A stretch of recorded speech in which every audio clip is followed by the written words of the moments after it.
প্রমথ চৌধুরীর প্রবন্ধ ভারতচন্দ্র। পাঠ করছি চুমকি সরকার। প্রবন্ধটি শান্তিপুর সাহিত্য সম্মিলনীতে সভাপতির অভিভাষণ ছিল। গত বছর 2-3 দিন ধরে বাংলাদেশের নানা সাহিত্য সমিতির বাৎসরিক উৎসবে যোগদান করবার জন্য আমি নিয়মিত নিমন্ত্রিত হই। বাংলা ভাষা ও বাংলা সাহিত্যের অনুরক্ত ভক্তবৃন্দ যে আমাকে তাদের সম্প্রদায়ভুক্ত মনে করেন, এ আমার পক্ষে কম সৌভাগ্যের কথা নয়। কারণ এই সূত্রে প্রমাণ হয় যে আমার পক্ষে বঙ্গ সাহিত্যের চর্চাটা বৃথা কাজ বলে গণ্য হয়নি। ভারতচন্দ্র বলেছেন, যার কর্ম তারে সাজে, অন্য লোকে লাঠি বাজে। বাঙালি জাতি যে মনে করে লেখা জিনিসটা আমার সাজে, এ কি আমার পক্ষে কম শ্লাঘার কথা? কিন্তু দুর্ভাগ্যক্রমে এরূপ অধিকাংশ নিমন্ত্রণই আমি রক্ষা করতে পারিনি। ইংরেজিতে যাকে বলে the spirit is willing but the flash is weak, আমার বর্তমান অবস্থা হয়েছে তাই। সমস্ত বাংলাদেশময় ছুটে বেড়াবার মতো আমার শরীরে বলও নেই, স্বাস্থ্যও নেই। যে স্বল্প পরিমাণ শারীরিক বল ও স্বাস্থ্যের মূলধন নিয়ে জীবনযাত্রা আরম্ভ করি, কালক্রমে তার অনেকটাই ক্ষয় হয়েছে। যেটুকু অবশিষ্ট আছে সেটুকু কৃপণের ধনের মতো সামলেও আগলে রাখতে হয়। তৎসত্ত্বেও শান্তিপুরের নিমন্ত্রণ আমি অগ্রাহ্য করতে পারলুম না। এর কারণ নিবেদন করছি। প্রথমত, একটি চিরস্মরণীয় লেখক সম্বন্ধে আমার কিছু বক্তব্য আছে এবং সেসব কথা শোনবার অনুকূল শ্রোতার অভাব। আমার বিশ্বাস এ নগরীতে হবে না। দ্বিতীয়ত, উক্ত সূত্রে আমার নিজের সম্বন্ধে 2-1টি ব্যক্তিগত কথা বলতেও আমি বাধ্য হব। সমালোচকেরা যখন সাহিত্য সমালোচনা করতে বসে, কোনো সাহিত্যিকের ব্যক্তিগত প্রকৃতি ও চরিত্রের আলোচনা শুরু করেন, তখন প্রায়ই তা আক্ষেপের বিষয় হয়। কারণ কোনো লেখকের লেখা থেকে তার জীবন চরিত উদ্ধার করা যায় না। তবে বৈজ্ঞানিক অনুসন্ধিৎসা প্রণোদিত সমালোচকদের কৌতূহল যথাসাধ্য চরিতার্থ করাও আমি এ যুগের সাহিত্যিকদের কর্তব্য বলে মনে করি। যুগ ধর্মানুসারে একালের সাহিত্য সমালোচনাও একরকম বিজ্ঞান, এবং তার জন্য নাকি লোকের ঘরের খবর জানা চাই। সম্প্রতি কোনো সমালোচক আবিষ্কার করেছেন যে আমি হচ্ছি এ যুগের ভারতচন্দ্র, অর্থাৎ ভারতচন্দ্রের বংশধর। এমন কথা বলার উদ্দেশ্য আমার নিন্দা করা কি ভারতচন্দ্রের প্রশংসা করা, তা ঠিক বোঝা গেল না। যদি আমার নিন্দা হয় তো ভারতচন্দ্রের সে নিন্দার ভাগী হতে পারেন না, আর যদি ভারতচন্দ্রের প্রশংসা হয় তো সে প্রশংসার উত্তরাধিকারী আমি নই। সম্ভবত সমালোচকের মুখে ভারতচন্দ্রের স্তুতি ব্যাজস্তুতি অর্থাৎ বর্ণচোরা নিন্দা মাত্র। এখন এ স্থলে একটি কথা বলা আবশ্যক যে যে জাতীয় নিন্দা প্রশংসার আমরা অধিকারী, ভারতচন্দ্র সে জাতীয় নিন্দা প্রশংসার বহির্ভূত। ভারতচন্দ্র আজ থেকে প্রায় 180 বছর পূর্বে ইহলোক ত্যাগ করেছেন, অথচ আজও আমরা তার নাম ভুলিনি, তার রচিত কাব্যও ভুলিনি। এমনকি তার রচিত সাহিত্য নিয়ে আজও আমরা উত্তেজিতভাবে আলোচনা করছি। অপরপক্ষে আজ থেকে 180 বছর পরে বাংলার কজন সাহিত্যিকের নাম বাঙালি জাতি মনে করে রাখবে? আমার বিশ্বাস বর্তমান সাহিত্যিকদের মধ্যে একমাত্র রবীন্দ্রনাথ ঠাকুরের কাব্য কালের পরীক্ষায় উত্তীর্ণ হবে। এতদ্ব্যতীত আরও 2-1জনের নাম হয়তো আগামীকালের বঙ্গ সাহিত্যের কোনো ইতিহাসের ভিতর খুঁজে পাওয়া যাবে। বাদ বাকি আমরা সব জল বুদবুদ জলে মিশিয়ে যাব। আর একটি কথা আপনাদের স্মরণ করিয়ে দিতে চাই যে গত 180 বৎসরের মধ্যে ভারতবর্ষের সভ্যতার আমূল পরিবর্তন ঘটেছে। দেশ এখন ইংরেজের রাজ্য। আমাদের কর্মজীবন এখন ইংরেজ রাজ্যের প্রবর্তিত মার্গ অবলম্বন করেছে। ইংরেজি শিক্ষা দীক্ষার ফলে আমাদের মনোজগতেও বিপ্লব ঘটেছে, অথচ দেশের লোকের জীবনে ও মনে এই খণ্ডপ্রলয়ের মধ্যে ভারতচন্দ্র চিরজীবী হয়ে রয়েছেন। এরই নাম সাহিত্যে অমরতা। আর এই ক্ষেত্রে সমালোচনার কার্য লৌকিক নিন্দা প্রশংসা নয়, এই অমরতার কারণ আবিষ্কার করা। কিন্তু তা করতে হলে মনকে রাগদ্বেষ থেকে মুক্ত করতে হয়। অথচ দুর্বিনীত সাহিত্যে রাগী পুরুষের লক্ষণ বলে গণ্য। সকল দেশের সকল সাহিত্যেরই এমন দু একটি সাহিত্যিক থাকেন যারা লোকমতে যুগপৎ বড় লেখক ও দুষ্ট লেখক বলে গণ্য। উদাহরণস্বরূপ ইটালি দেশের ম্যাকিয়াভেলির নাম করা যেতে পারে। ম্যাকিয়াভেলির দ্য প্রিন্স সাহিত্য হিসেবে ও রাজনৈতিক দর্শন হিসেবে যে ইউরোপীয় সাহিত্যের একখানি অপূর্ব ও অতুলনীয় গ্রন্থ, এ কথা ইউরোপের কোনো মনীষী অস্বীকার করেন না, অথচ ম্যাকিয়াভেলি নামটি গাল হিসাবেই প্রসিদ্ধ। আমাদের ভাষার ক্ষুদ্রপ্রাণ সাহিত্যে ভারতচন্দ্রের নামটিও উক্ত পর্যায়ভুক্ত হয়ে পড়েছে।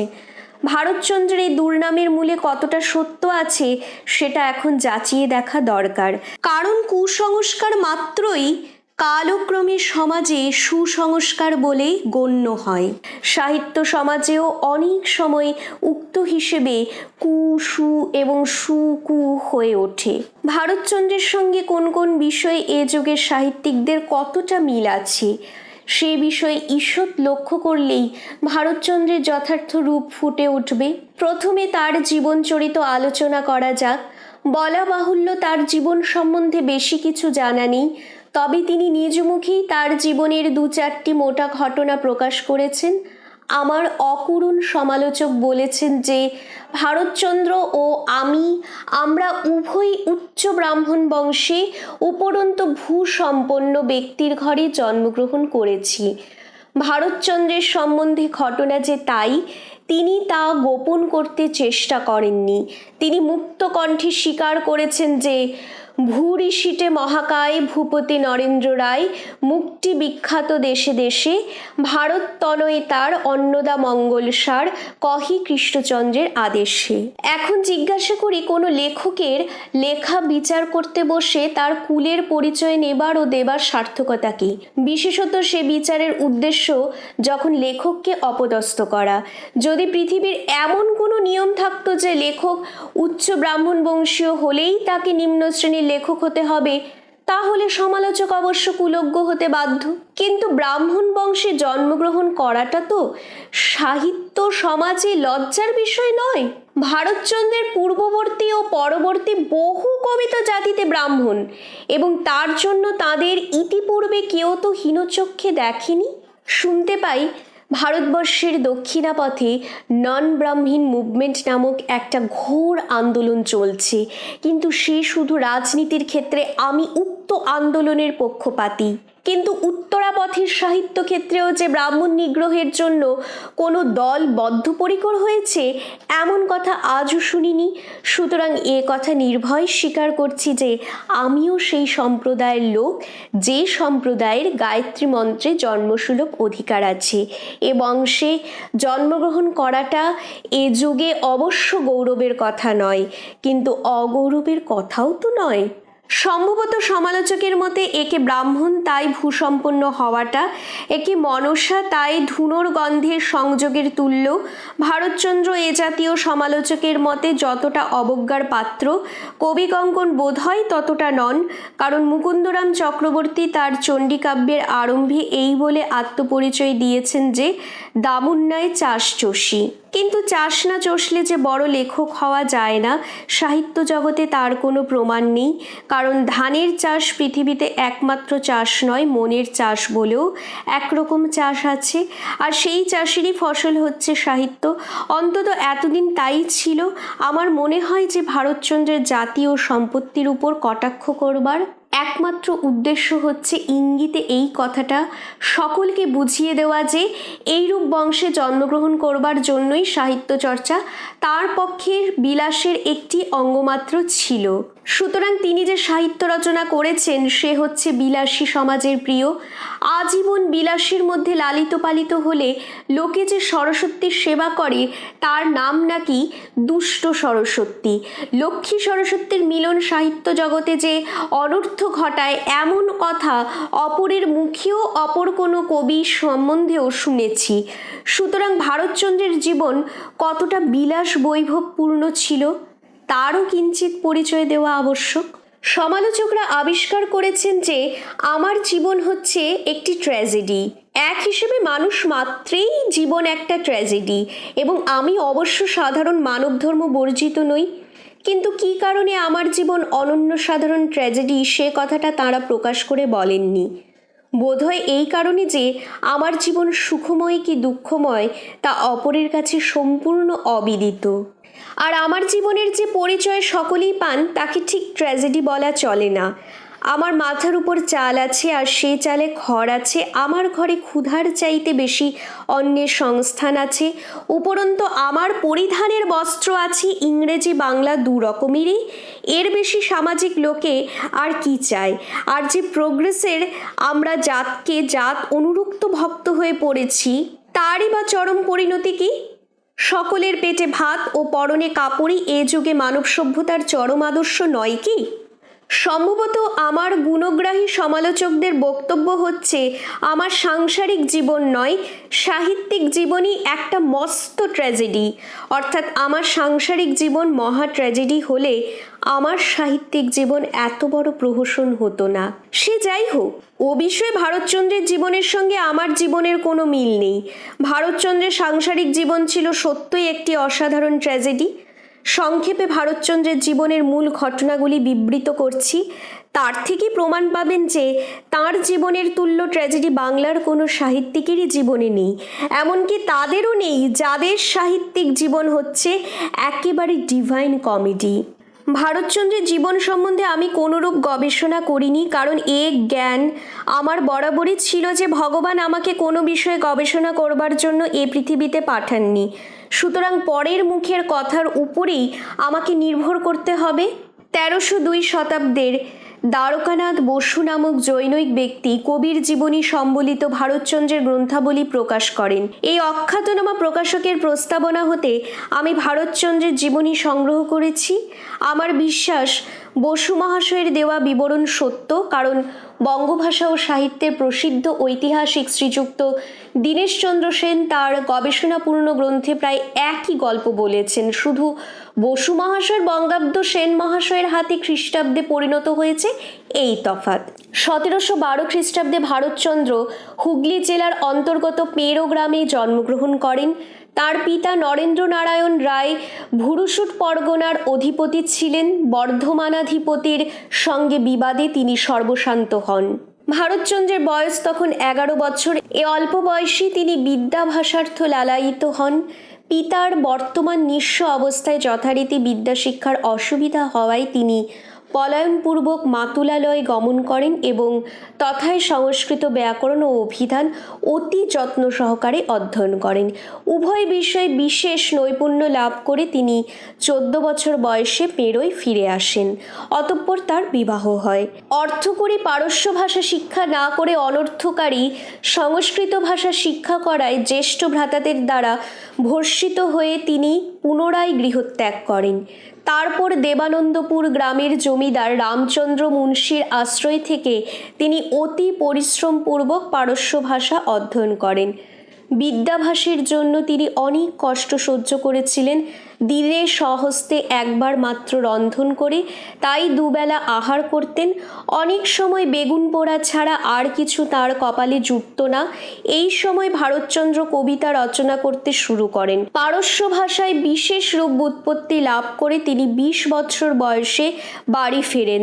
তার আত্মীয় স্বজনেরা তখন তার অসাধারণ বিদ্যাবুদ্ধির পরিচয় পেয়ে ভারতচন্দ্রকে তাদের মোক্তার নিযুক্ত করে বর্ধমানের রাজধানীতে তাদের হয়ে দরবার করতে পাঠান। রাজকর্মচারীদের চক্রান্তে ভারতচন্দ্র বর্ধমানে কারারুদ্ধ হন। তারপর কারাধ্যক্ষের কৃপায় জেল থেকে পালিয়ে কটকে মারহাট্টাদের সুবেদার শিবভট্টের আশ্রয়ে কিছুকাল বাস করেন। পরে তিনি শ্রীক্ষেত্রে বৈষ্ণবদের সঙ্গে বাস করে শ্রীমদ্ ভাগবত এবং বৈষ্ণব গ্রন্থ নিচয় পাঠ করেন। ফলে তিনি ভক্তিমান হয়ে গেরুয়া বসন ধারণ করে সদা সর্বদা ধর্মচিন্তায় কালাতিপাত করতেন। তারপর বৃন্দাবন ধাম দর্শন মানসে তিনি শ্রীক্ষেত্র হতে পদব্রজে বৃন্দাবন যাত্রা করেন। পথিমধ্যে খানাকুল কৃষ্ণনগর গ্রামে তার শালিপতি ভ্রাতার সঙ্গে সাক্ষাৎ হয়। তাঁরই অনুরোধ ভারতচন্দ্র আবার সংসারী হতে স্বীকৃত হন এবং অর্থোপার্জনের জন্য ফরাসডাঙ্গায় দুপলে সাহেবের দেওয়ান ইন্দ্রনারায়ণ চৌধুরীর আশ্রয় গ্রহণ করেন। কিছুদিন পরে নবদ্বীপাধিপতি রাজা কৃষ্ণচন্দ্র টাকা ধার করবার জন্য ইন্দ্রনারায়ণ চৌধুরীর নিকট উপস্থিত হন এবং তারই অনুরোধে কৃষ্ণচন্দ্র ভারতচন্দ্রকে মাসিক 40 টাকা মাইনে নিজের সভাসদ নিযুক্ত করেন। এই সময় তিনি অন্নদামঙ্গল রচনা করেন। রাজা কৃষ্ণচন্দ্র অন্নদামঙ্গল শুনে খুশি হয়ে ভারতচন্দ্রকে মূলাচর গ্রাম ইজারা দেন এবং সেখানে বাড়ি তৈরি করবার জন্য এককালীন 100 টাকা দান করেন। এই গ্রামেই তিনি 48 বছর বয়সে ভবলীলা সাঙ্গ করেন। তার শেষ বয়সের কটা দিন যে কিভাবে কেটেছিল তার পরিচয় তার রচিত নাগাষ্টকে পাওয়া যায়। আমি উক্ত অষ্টকের 3টি মাত্র চৌপদী এখানে উদ্ধৃত করে দিচ্ছি। গতে রাজ্যে কার্যে কুলবিহিত বীর্যে পরিচিতে ভবদ্দেশে শেষে সুরপুর বিশেষে কথমপি স্থিতং মূলাজরে ভবদনুবলাৎ কালহরণং সমস্তং মে নাগ প্রসতি সবিরাক হরিহরি বয়শ্চত্বারিংশত্তব সদসী নিতং নৃপময়া কৃতা সেবা দেবাদধিকমিতি মত্তাপজ্ঝরহ কৃতাবাটি গঙ্গা ভজন পরিপাটি পুটকিতা সমস্ত মে নাগ গ্রোশতে সবিরাগ হরিহরি পিতা বৃদ্ধ পুত্র শিশুরহ নারী বিরোহিণী হতাশাদা কৃষ্ণত মনস বান্ধবগণা যশ শস্ত্রং ধনমপি চ বস্ত্রাং চিরহিতং সমস্তং মে নাগ ব্রসতি সবিরাগ হরিহরি। যিনি রাজার ঘরে জন্মগ্রহণ করে 11 বৎসর বয়সে পরভাগ্যোপজীবী হতে বাধ্য হন, যিনি 11 থেকে 20 বৎসর পর্যন্ত পরের আশ্রয়ে পরান্ন ভোজনে জীবন ধারণ করে বিদ্যা অর্জন করেন, তারপর আত্মীয় স্বজনের জন্য ওকালতি করতে গিয়ে কারারুদ্ধ হন, তারপর জেল থেকে পালিয়ে স্বদেশ ত্যাগ করে কটকে গিয়ে মারহাট্টাদের আশ্রয় নিতে বাধ্য হন, তারপর শ্রীক্ষেত্রে বৈষ্ণব শাস্ত্র চর্চা করে সন্ন্যাস গ্রহণ করেন, তারপর আবার গার্হস্থ্যাশ্রম অবলম্বন করে গ্রাসাচ্ছাদনের ব্যবস্থা করবার জন্য প্রথমে দুপলে সাহেবের দেওয়ানের পরে কৃষ্ণনগরের রাজার নিকট আশ্রয় পান আর তথায় মাসিক 40 টাকা মাইনের চাকর হয়ে কাব্য রচনা করেন এবং শেষকালে গঙ্গা তীরে বাস করতে গিয়ে আবার বর্ধমান রাজার কর্মচারীগণ কর্তৃক নানা রকম উৎপীড়িত হয়ে ইহলোক ত্যাগ করেন। তিনি যে কতটা বিলাসের মধ্যে লালিত পালিত হয়েছিলেন তা আপনারা সহজেই অনুমান করতে পারেন। এরূপ জীবন কল্পনা করতেও আমাদের আতঙ্ক হয়। আমাদের জীবন আজও অবশ্য হ্রাস বৃদ্ধির নিয়মের অধীন, কিন্তু ভারতচন্দ্রের মতো অবস্থার বিপর্যয় আজ কারো কপালে ঘটে না। ভারতচন্দ্রের জীবন দেশব্যাপী ভূমিকম্প ঝড় জলের ভেতর কেটে গেছে। সেকালের দেশের অবস্থা যদি কেউ জানতে চান তাহলে তিনি অন্নদামঙ্গলের গ্রন্থ সূচনা পড়ুন। সেকালে এদেশের লোকের আরামও ছিল না, বিলাসী হবার সুযোগও ছিল না। ভারতচন্দ্র বলেছেন, ক্ষণে হাতে দড়ি ক্ষণিকে চাঁদ। সে যুগে দেশের কোনো লোকের হাতে ক্ষণিকের জন্য চাঁদ আসুক আর না আসুক, অনেকের ভাগ্যেই ক্ষণে হাতে দড়ি পড়ত। ভারতচন্দ্রের তুলনায় আমরা সকলেই আলালের ঘরের দুলাল, অর্থাৎ আমরা সকলেই কলের জল খাই, রেলগাড়িতে ঘোরাফেরা করি, পদব্রজে পুরী থেকে বৃন্দাবন তো দূরের কথা, শ্যামবাজার থেকে কালীঘাটে যেতে প্রস্তুত নই এবং 40 টাকা মাস মাইনেও কাব্য লেখা দূরে থাক, অত কমে আমরা কেউ মাসিক পত্রের এডিটারি করতেও নারাজ। নিজেরা আরামে আছি বলে আমরা মনে করি যে অষ্টাদশ শতাব্দীর মধ্যভাগে যারা কবিতা লিখতেন তারা সব দাঁতে হিরে ঘষতেন আর তাদের ঘরে রুই মাছ ও পালং শাক ভাড়ে ভাড়ে আসতো। এহেন অবস্থায় পড়লে শতকরা 99 জন লোকের মন বিষাক্ত ও রসনা কণ্টকিত হয়ে ওঠে এবং বিলাসীর মন তো এক্কেবারে জীবনমৃত হয়ে পড়ে। এখন দেখা যাক সাংসারিক জীবনের এত দুঃখ কষ্ট ভোগ করে ভারতচন্দ্রের মনের আলো নিভে গিয়েছিল না আরও জ্বলে উঠেছিল।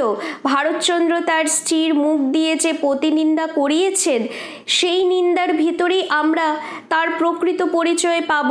সেই নিন্দাবাদটি নিম্নে উদ্ধৃত করে দিচ্ছি। তা সবার দুঃখ শুনি কহে এক সতী, অপূর্ব আমার দুঃখ কর অবগতি। মহাকবি মোর পতি কত রস জানে, কহিলে বিরস কথা সরস বাখানে। পেটে অন্ন হেঁটে বস্ত্র যোগাইতে নারী, চালে খড় বাড়ে মাটি শ্লোক পাঁড় সারে। নানা শাস্ত্র জানে কত কাব্য অলঙ্কার, কত মতে কত বলে বলিহারি তার। শাঁখা সোনা রাঙা শাড়ি না পরিন কভু, কেবল কাব্যের গুণে প্রমোদর প্রভু। এই ব্যাজনিন্দা হচ্ছে ভারতচন্দ্রের আত্মকথা। ওই কথা শুনে আমরা দুটি জিনিসের পরিচয় পাই। রাজা কৃষ্ণচন্দ্রের সভাসদ হয়েও তার দারিদ্র্য ঘোচেনি এবং দারিদ্র্য তাকে নিরানন্দ করতে পারেনি, করেছিল শুধু প্রমোদের প্রভু। এই প্রভুত্ব হচ্ছে ব্যবহারিক জীবনের উপর আত্মার প্রভুত্ব। যথার্থ আর্টিস্টের মন সকল দেশেই সংসারে নির্লিপ্ত, কস্মিনকালে বিষয় বাসনায় আবদ্ধ নয়। যে লোক ইউরোপে দ্বিতীয় শেক্সপিয়ার বলে গণ্য, সেই সেরভান্তেসের জীবন বিষম দুঃখময় ছিল, অথচ তার হাসিতে সাহিত্য জগৎ চির আলোকিত। এই হাসিকে ইউরোপীয়রা বলেন বীরের হাসি। এই জাতীয় হাসির ভিতর যে বীরত্ব আছে তা অবশ্য পল্টনি বীরত্ব নয়, ব্যবহারিক জীবনের সুখ দুঃখকে অতিক্রম করবার ভেতর যে বীরত্ব আছে তাই। এ হাসির মূলে কি আছে ভারতচন্দ্র নিজেই বলে দিয়েছেন। তার কথা হচ্ছে এই, চেতনা যাহার চিত্রে সেই চিদানন্দ, যেজন চেতনামুখী সেই সদা সুখী, যেজন অচেত্য চিত্ত সেই সদা দুঃখী। পূর্বেই বলেছি ভারতচন্দ্রের জীবনের বিষয়ে বিশেষ কিছু জানা নেই। তার রচিত অন্নদামঙ্গল, মানসিংহ, সত্যনারায়ণের পুঁথি প্রভৃতিতে তিনি যে আত্মপরিচয় দিয়েছেন তাই অবলম্বন করে এবং লোকমুখে তার সম্বন্ধে কিংবদন্তি শুনে কবি ঈশ্বরগুপ্ত তার যে জীবনচরিত লেখেন, সেই জীবনচরিত থেকেই তার পরবর্তী লেখকেরা তার জীবনের ইতিহাস গড়ে তুলেছেন। সেই ইতিহাসটি আপনাদের কাছে এই জন্য ধরে দিলুম যে আপনারা সকলেই দেখতে পাবেন যে তার কাব্যের দোষগুণ তার অসার চরিত্রের ফুল কিংবা ফল নয়, বরং ঠিক তার উল্টো। তবে কাব্যের চরিত্র যাই হোক, তার নিজের চরিত্র ছিল অনন্য সাধারণ আত্মবশ। দ্বিতীয়ত, তার ঘোর দুঃখময় জীবনের ছায়া তার কাব্যের গায়ে পড়েনি। ব্যাপারটির প্রতি সমালোচকদের দৃষ্টি আকর্ষণ করা কর্তব্য, কারণ তথাকথিত ইংরেজি শিক্ষার প্রসাদে আমাদের মনে এই ধারণা জন্মেছে যে মানুষের মন তার জীবনের বিকার মাত্র। বিশেষত যারা অচেতচিত্ত তাদের মনে এই ধারণা একেবারে বদ্ধমূল হয়েছে। তা যে হয়েছে তার প্রমাণ এ যুগে ইউরোপে বহু কবি আবির্ভূত হয়েছেন, যারা শুধু নিজের সুখ দুঃখের গান গেয়েছেন, কখনো হেসে কখনো কেঁদে। প্রথম পুরুষকে উত্তম পুরুষ গণ্যে তারই কথাই হয়েছে তাদের কাব্যের মাল ও মশলা। কিন্তু এদেরও এই স্ববস্তুটি যে ক্ষেত্রে অহং, সেক্ষেত্রে তাঁরা অকবি, আর যে ক্ষেত্রে তা আত্মা সেক্ষেত্রে তাঁরা কবি। অহং ও আত্মা যে এক বস্তু নয়, সে কথা কি এ দেশে বুঝিয়ে বলা দরকার? ভারতচন্দ্র ছোট হন বড় হন জাত কবি, সুতরাং তার অহংয়ের পরিচয় তার কাব্যে নেই। ভারতচন্দ্রের কাব্যের যথার্থ বিচার করতে হলে তিনি যে রাজার ছেলে এবং কৃষ্ণচন্দ্রের সভাসদ, আর কৃষ্ণচন্দ্রের চরিত্র যে দূষিত, এসব কথা সম্পূর্ণ উপেক্ষা করতে হবে। সুখের বিষয় সংস্কৃত কবিদের জীবনচরিত আমাদের কাছে অবিদিত, নচেত সমালোচকদের হাতে তাঁরাও নিস্তার পেতেন না। আন্দাজ 10-12 বৎসর আগে আমি দার্জিলিং শহরে একটি সাহিত্য সভায় রবীন্দ্রনাথের অনুরোধে বঙ্গ সাহিত্যের ইতিহাস সম্বন্ধে ইংরেজি ভাষায় একটি নাতিদীর্ঘ কবিতা পাঠ করি। পরে দেশে ফিরে সেই প্রবন্ধটি পুস্তিকাকারে প্রকাশ করি। বলা বাহুল্য, প্রাক ব্রিটিশ যুগের ভাষান্তরে নবাবী আমলের বঙ্গ সাহিত্যের ইতিহাসে ভারতচন্দ্রের নাম উজ্জ্ব রাখা চলে না। তাই উক্ত প্রবন্ধে বিদ্যাসুন্দর নামক কাব্যের দোষগুণ বিচার করতে আমি বাধ্য হই। সে প্রবন্ধে ভারতচন্দ্রের অতি প্রশংসাও নেই, অতি নিন্দাও নেই। এর কারণ নিন্দা প্রশংসায় যারা সিদ্ধহস্ত, তাদের ও বিষয়ে অতিক্রম করবার আমার প্রবৃত্তিও নেই, শক্তিও নেই। কারো পক্ষে অথবা বিপক্ষে জোর ওকালতি করা আমার সাধ্যে অতীত। প্রমাণ, আমি ব্যারিস্টার পরীক্ষা পাশ করেছি, কিন্তু আদালতের পরীক্ষায় ফেল হয়েছি। ভারতচন্দ্র বলেছেন, উকিলের সবে গুণ যত দোষ মিথ্যা কয় সারে, সাহিত্যের আদালতে এ গুণের গুণগ্রাহীরা আমাকে নির্গুণ বলেই প্রচার করেছেন। সে যাই হোক, উক্ত প্রবন্ধ থেকে সাধু সাহিত্যাচার্যেরা ধরে নিয়েছেন যে আমি আর ভারতচন্দ্র দুজনে হচ্ছি পরস্পরের মাস্তুতো ভাই। আমি উক্ত ইংরেজি প্রবন্ধটি আজ আবার পড়ে দেখলুম, তাতে এমন একটিও কথা নেই যা আমি তুলে নিতে প্রস্তুত। সমালোচকদের স্থূলহস্তা বলপের ভয়ে আমি আমার মতামতকে ডিগবাজি খাওয়াতে শিখিনি। যা একবার ইংরেজিতে বলেছি, বাংলায় তার পুনরুক্তি করবার সার্থকতা নেই। শুধু তার একটি মত সম্বন্ধে এক্ষেত্রে দু চার কথা বলতে চাই। সে কথাটি এই: Bharatchandra as a supreme literary craftsman will ever remain a master to us writers of the Bengali language. আমি এখন লেখক হিসেবেই, পাঠক হিসেবে নয়, ভারতচন্দ্রের লেখার সম্বন্ধে আরও দু চারটি কথা বলতে চাই। আমি যে একজন লেখক সে কথা অবশ্য তারা স্বীকার করেন না যারা আমার লেখা আদ্যপান্ত পড়েছেন, এমনকি তার মাইক্রোস্কোপিও এক্সামিনেশন করেছেন। ভাগ্যিস আমার চোখের জ্যোতি এক্সরে নয়, তাহলে আমার চারপাশে শুধু নরকঙ্কাল দেখতে পেতুম। কিন্তু আপনারা যে আমাকে লেখক বলে গণ্য করেন তার প্রমাণ আপনারা আমাকে উচ্চ আসন দিয়েছেন, আমি বক্তা বলে নয়, লেখক বলে। ভারতচন্দ্র অন্নদামঙ্গলের আরম্ভেই একবার বলেছেন, কৃষ্ণচন্দ্র ভক্তি আসে ভারত সরস ভাসে রাজা কৃষ্ণচন্দ্রের আদেশে। তারপর আবার বলেছেন, নূতন মঙ্গল আসে ভারত সরস ভাসে রাজা কৃষ্ণচন্দ্রের আজ্ঞায়। কথা যুগপৎ সরল করে ও সরস করে বলতে চাই শুধু সাহিত্যিকরা, কারণ কোনো সাহিত্যিকই অসরস ও অসরল কথা ইচ্ছে করে বলে না। তবে কারো কারো স্বভাবের দোষে বিরস ও কুটিল কথা মুখ থেকে অনর্গল বেরোয়। আমি এ কথা স্বীকার করতে কিছুমাত্র কুণ্ঠিত নই যে আমি সরল ও সরস ভাষায় লিখতে চেষ্টা করেছি, তবে তাতে অকৃতকার্য হয়েছি কিনা তার বিচারক আমি নই, সাহিত্য সমাজ। ভাষা মার্গে আমি ভারতচন্দ্রের পদানুসরণ করেছি। এর কারণ আমিও কৃষ্ণচন্দ্রের রাজধানীতে দীর্ঘকাল বাস করেছি। আমি 5 বৎসর বয়সে কৃষ্ণনগরে আসি, আর 15 বৎসর বয়সে কৃষ্ণনগর ছাড়ি। এই দেশই আমার মুখে ভাষা দিয়েছে, অর্থাৎ এ দেশে আমি যখন আসি তখন ছিলুম আধাভাষী বাঙাল, আর স্পষ্টভাষী বাঙালি হয়ে এদেশ ত্যাগ করি। আমার লেখার ভিতর যদি সরলতা ও সরসতা থাকে তো সেই দুটি গুণ এই নদিয়া জেলার প্রসাদে লাভ করেছি। ফলে বাংলায় যদি এমন কোনো সাহিত্যিক থাকেন যিনি কহিলে সরস কথা বিরস বাখানে, তাকে দূর থেকে নমস্কার করে মনে এই কথা বলে যে তোমার হাত যশ আর আমার কপাল। ভারতচন্দ্রের লেখার ভিতর কোন কোন গুণের আমরা সাক্ষাৎ লাভ করব তার সন্ধান তিনি নিজেই দিয়েছেন। তিনি বলেন যে, পড়িয়াছি যেই মতো লিখিবারে পারি, কিন্তু সে সকল লোকে বুঝিবারে ভারী। না রবে প্রসাদ গুণ, না হবে রসাল, অতএব কহি ভাষা যাবনি মিশাল। ভারতচন্দ্র যা পড়েছিলেন তা যে লিখতে পারতেন সে বিষয়ে তিলমাত্র সন্দেহ নেই, কারণ নিত্য দেখতে পাই হাজার হাজার লোক তা করতে পারে। এই বাংলাদেশে প্রতি বৎসর স্কুল কলেজের ছেলেরা যখন পরীক্ষা দেয় তখন তারা যেই মতো পড়িয়াছে সেই মতো লেখা ছাড়া আর কি করে, আর যে যত বেশি পড়া দিতে পারে সে তত বেশি মার্কস পায়। তবে সেসব লেখা যে বুঝিবারে ভারী তা তিনিই হাড়ে হাড়ে টের পেয়েছেন। নিজে দুর্ভাগ্যক্রমে কখনো কলিকাতা বিশ্ববিদ্যালয়ের কোনো বিদ্যার পরীক্ষক হয়েছেন। আমি ব্যক্তিগত অভিজ্ঞতা থেকে বলছি যে ও জাতীয় লেখার ভিতর প্রসাদগুণও নেই, রসও নেই, আছে শুধু বই পড়া মুখস্থ পাণ্ডিত্য। আশা করি বাঙালি জাতি কস্মিন কালেও বিলেতি বিদ্যাভাসত এতদূর জড়বুদ্ধি হয়ে উঠবে না যে উক্ত জাতীয় লেখাকে সাহিত্য বলে মাথায় তুলে নৃত্য করবে। ভারতচন্দ্র কি পড়েছিলেন ও ছিলেন জানেন?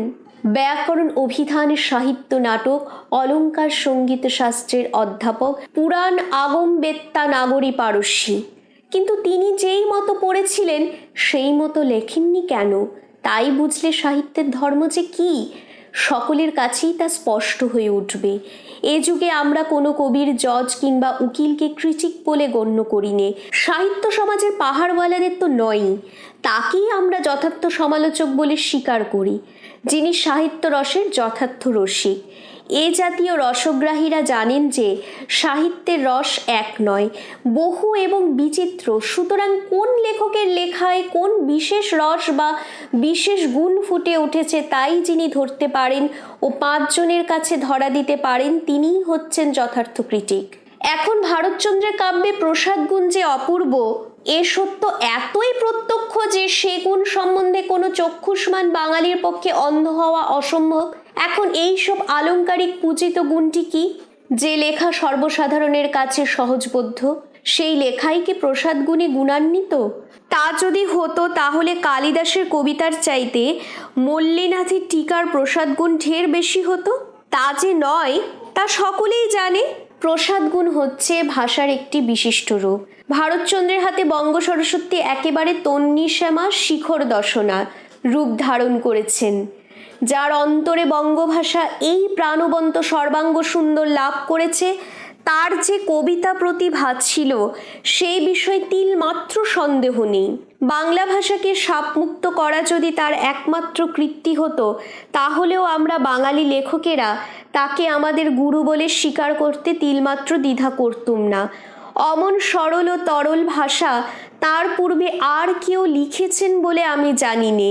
আর আমি অপর কোনো সাহিত্য জানি আর না জানি, বাংলা সাহিত্য অল্প বিস্তর জানি। আমি পূর্বোক্ত ইংরেজি প্রবন্ধে চণ্ডীদাসের পদাবলীর ভাষার মহা গুণকীর্তন করি, কিন্তু সে ভুল করে। সেকালে আমার চণ্ডীদাসের শ্রীকৃষ্ণ কীর্তনের সঙ্গে পরিচয় ছিল না। এখন দেখছি উক্ত পদাবলীর ভাষা শ্রীকৃষ্ণ কীর্তনের ভাষা নয়। নবদ্বীপ ও শান্তিপুরের চৈতন্যপন্থী বৈষ্ণব সম্প্রদায়ের মুখে রূপান্তরিত হয়েই চণ্ডীদাসের পদাবলীর ভাষা যে তার বর্তমান রূপ লাভ করেছে, সে বিষয়ে আমি এখন নিঃসন্দেহ। প্রাচীন বঙ্গ সাহিত্যের হিস্ট্রি লেখা হয়েছে, কিন্তু এখনও সে সাহিত্যের জিওগ্রাফি লেখা হয়নি। যখন সে জিওগ্রাফি রচিত হবে তখন সকলেই প্রত্যক্ষ করতে পারবেন যে ভারতচন্দ্রের এ উক্তি সত্য যে নবদ্বীপ সেকালে ছিল ভারতীর রাজধানী ক্ষিতির প্রদীপ। আমি বলেছি যে প্রসাদ গুণ ভাষার গুণ, কিন্তু এ কথা বলা বাহুল্য যে ভাষা ছাড়া ভাব নেই। নীরব কবিদের অস্তিত্বে আমি বিশ্বাস করি নে। যা আমার ভাষার গুণ বলি তা হচ্ছে মনের গুণেরই প্রকাশ মাত্র। অপ্রসন্ন অর্থাৎ ঘোলাটে মন থেকে প্রসন্ন ভাষা আবির্ভূত হতে পারে না। সুতরাং প্রসাদ গুণ হচ্ছে আসলে মনেরই গুণ ও বস্তু হচ্ছে মনের আলোক। ভারতচন্দ্র চেয়েছিলেন যে তার কাব্যে প্রসাদ গুণ থাকবে ও তা হবে রসাল। এ দুই বিষয়ই তার মনস্কামনা সিদ্ধ হয়েছে। গোল তো এইখানেই, যে রস তার কাব্যের একটি বিশেষ রস, সে রস এই যুগে অস্পৃশ্য, কেননা তা হচ্ছে আদি রস। উক্ত রসের শারীরিক ভাষ্য এ যুগের কাব্যে আর চলে না, চলে শুধু দেহতত্ত্ব নামক উপবিজ্ঞানী। সাদা কথায় ভারতচন্দ্রের কাব্য অশ্লীল। তার গোটা কাব্য অশ্লীল না হোক, তার অনেক অংশ যে অশ্লীল সে বিষয়ে দ্বিমত নেই। তা যে অশ্লীল তা স্বয়ং ভারতচন্দ্রও জানতেন, কারণ তার কাব্যের অশ্লীল অঙ্গ সকল তিনি নানাবিধ উপমা অলঙ্কার ও সাধু ভাষায় আবৃত করতে প্রয়াস পেয়েছেন। এ স্থলে আমি জিজ্ঞাসা করি যে তার পূর্ববর্তী বাংলা ও সংস্কৃত কবিরা কি খুব শ্লীল? রামপ্রসাদ অনেকের কাছে মহা সাধু কবি বলে গণ্য। গান রচয়িতা রামপ্রসাদ নিষ্কলুষ কবি, কিন্তু বিদ্যাসুন্দর রচয়িতা রামপ্রসাদও কি তাই?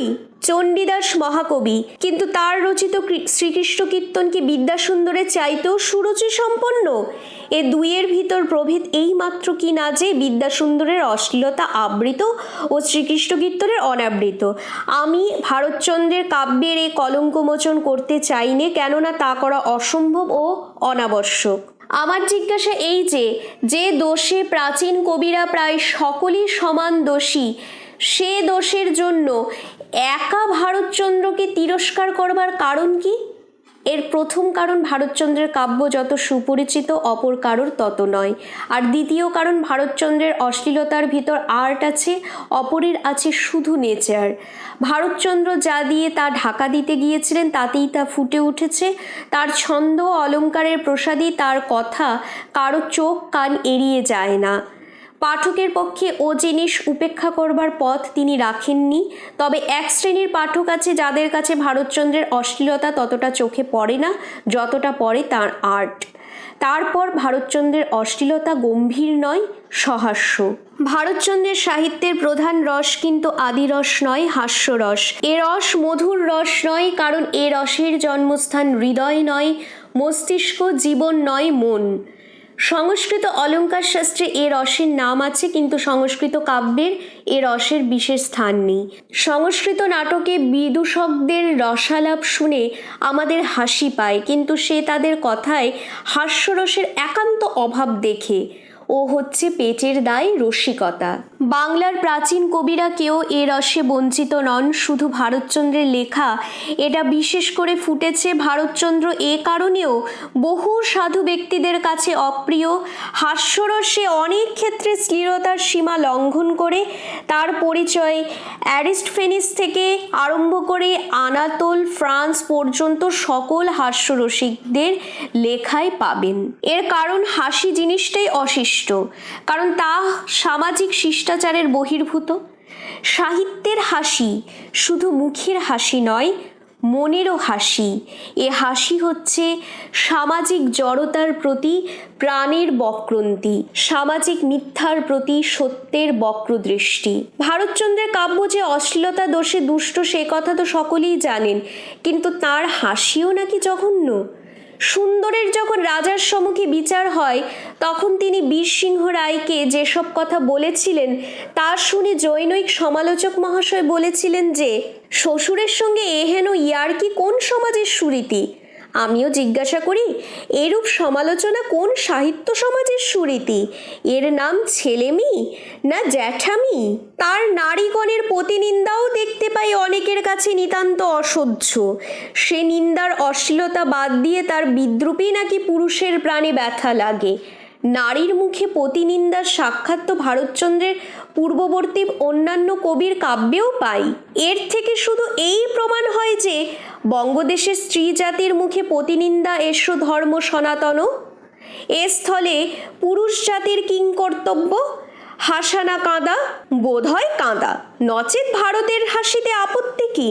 আমি উক্ত জাতীয় স্বামী দেবতাদের স্মরণ করিয়ে দেই যে দেবতার চোখে পলকও পড়ে না, জলও পড়ে না। আমাদের দেবদেবীর পুরাণ কল্পিত চরিত্র অর্থাৎ স্বর্গের রূপকথা নিয়ে ভারতচন্দ্র পরিহাস করেছেন। এও নাকি তার একটি মহা অপরাধ। এ যুগের ইংরেজি শিক্ষিত সম্প্রদায় উক্ত রূপকথায় কি এতই আস্থাবান যে উক্ত পরিহাস তাদের অসহ্য? ভারত সমালোচনার যে কটি নমুনা দিলুম তাই থেকেই দেখতে পাবেন যে অনেক সমালোচক কোনো রসে একান্ত বঞ্চিত। আশা করি যে হাসতে জানে না সেই যে সাধু পুরুষ ও হাসতে পারে সেই যে ইতর, এহেন অদ্ভুত ধারণা এই দেশের লোকের মনে কখনো স্থান পাবে না। আমি লোকের মুখের হাসি কেড়ে নেওয়াটা নৃশংসতা মনে করি। আমি আরেকটি কথা আপনাদের কাছে নিবেদন করেই এ যাত্রা ক্ষান্ত হব। এ দেশে ইংরেজের শুভাগমনের পূর্বে বাংলাদেশ বলে যে একটা দেশ ছিল, আর সে দেশে যে মানুষ ছিল, আর সে মানুষের মুখে যে ভাষা ছিল, আর সে ভাষায় যে সাহিত্য রচিত হতো, এই সত্য আপনাদের স্মরণ করিয়ে দেওয়াই এই নাতিহর্ষ প্রবন্ধের মুখ্য উদ্দেশ্য। কেননা ইংরেজি শিক্ষার প্রভাবে এই সত্য বিস্তৃত হওয়া আমাদের পক্ষে সহজ, যেহেতু আমাদের শিক্ষাগুরুদের মতে বাঙালি জাতির জন্ম তারিখ হচ্ছে 1757 খ্রিস্টাব্দে। সর্বশেষ আপনাদের কাছে আমার একটি প্রার্থনা আছে, সে প্রার্থনা ভারতচন্দ্রের কথাতেই করি। আপনারা আমাকে এ সভায় কথা কহিতে আদেশ করেছেন, সেই আজ্ঞা অনুসরি কথা শেষে ভয় করি। ছল ধরে পাছে খলজন, রসিক পণ্ডিতে যত, যদি দেখো দুষ্ট মতো, সারি দিবা এই নিবেদন।